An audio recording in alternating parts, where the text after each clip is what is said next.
Bueno, mi nombre es Hildebrando Marín Vélez. Soy natural de Bolívar, Antioquia. Mi nombre es Claudia Marcela Devia Rodríguez. Soy nacida en Girardot, Cundinamarca, hija adoptiva del Guaviare. Mi nombre es Carlos Germán Benítez. Soy proveniente de un municipio en el departamento de Cundinamarca que se llama Villagómez, pero cuando llegué a San José del Guaviare venía de Bogotá exactamente.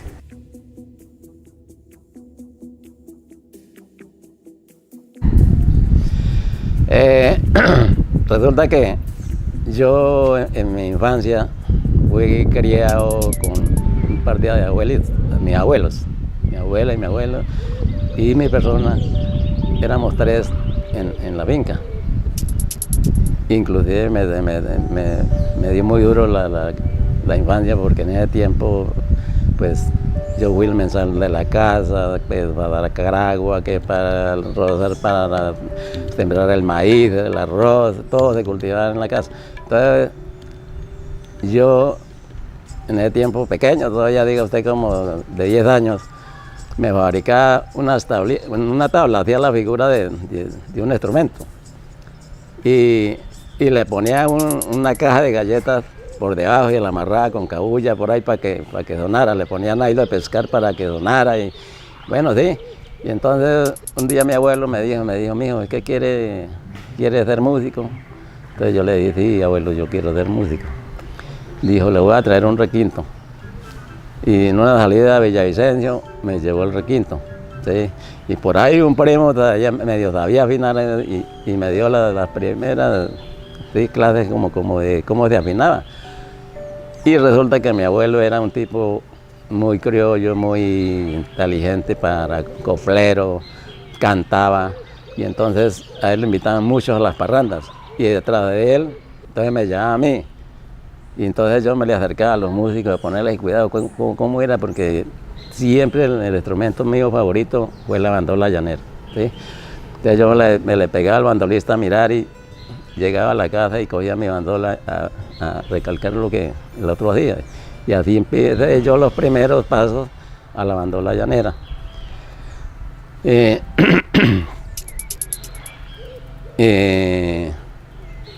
ahí dependió, ya yo me fui haciendo y conseguía ya el cuatrista y nos poníamos a ensayar y dele. Entonces ahí empezamos ya, ahí sí a los concursos, a darnos madera con los venezolanos, participando en Tauramena, en San Martín, Puerto Carreño, todos esos festivales donde iba la bandola llanera, ya iba yo a participar.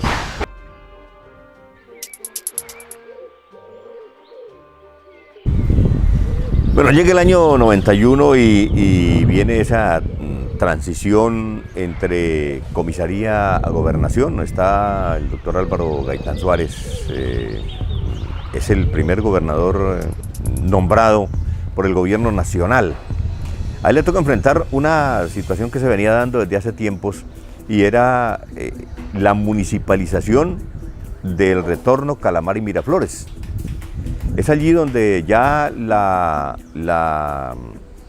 través de la constituyente, entonces se nombra esta asamblea, se le da la categoría de departamento, y lo que antes hacía DAINCO, que era decir sí o no, aprobar o no aprobar lo que se hacía en esta zona y en las diferentes intendencias y comisarías, pues pasa a ser de ejercicio del gobernador ya con autonomía. Pero no le dieron plata, entonces se enfrentó a esa situación. Viene la aprobación ya en la asamblea, le devuelve DAINCO, le dice, señores, ustedes ya son departamento, han hecho el estudio de los municipios, ustedes tienen la responsabilidad y la capacidad de decidir si esos territorios están para conformarse como municipios, porque es que había unos requisitos, pero por cuestiones del Consejo Comisarial y después por la asamblea, algunos no fueron tenidos en cuenta. Se le dio la categoría y fue aprobado y se hizo el nombramiento de los primeros alcaldes y entonces Gaitán Suárez pues hace parte de esa historia Luego vino, creo que es el doctor Daniel Alberto Gómez, también nombrado, que es el primer gobernador que se encuentra con la asamblea ya elegida.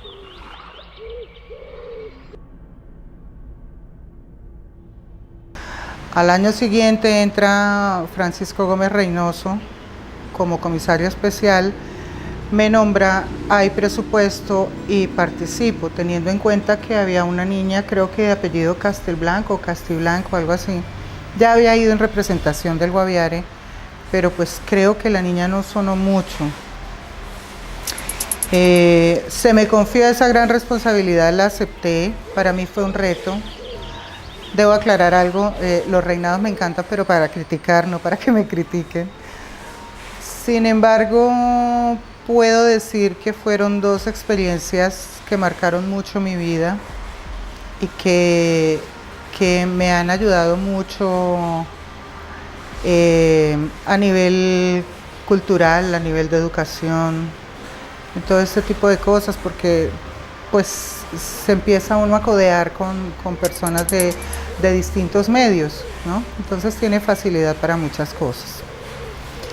Respecto a Cartagena, bueno, no paso a Cartagena sin antes dejar claro que logramos mucho en Neiva. Nos quisieron, se enamoraron de Guaviare en el año 88 y pues lamentablemente no pudimos llegar a la corona, pero no por factores de no merecer, sino porque hubo otro tipo de cosas ahí en juego. Sin embargo hice una broma a alguien, le dije, en 4 años nos vemos en Cartagena. Nunca lo esperé, también fue una sorpresa que pues me entregaran, el decreto me lo entregaron en un taxi, me lo entregó mi mamá. Ya éramos departamento, nos estábamos estrenando como departamento y me siento totalmente orgullosa de haber sido la primer representante del departamento, del nuevo departamento de Guaviare al concurso nacional de belleza. Se hizo todo lo posible para que Guaviare cambiara la imagen que tenía de sicariato, narcotráfico, guerrilla, etcétera, etcétera. Se hizo un trabajo muy bonito, no digo hice, porque fue un trabajo en equipo, no fue solo mío.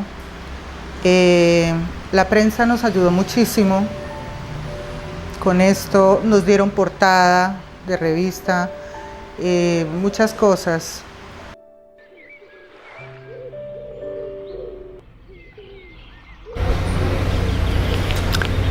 Viajar uno a la selva era muy bueno, y es muy bueno.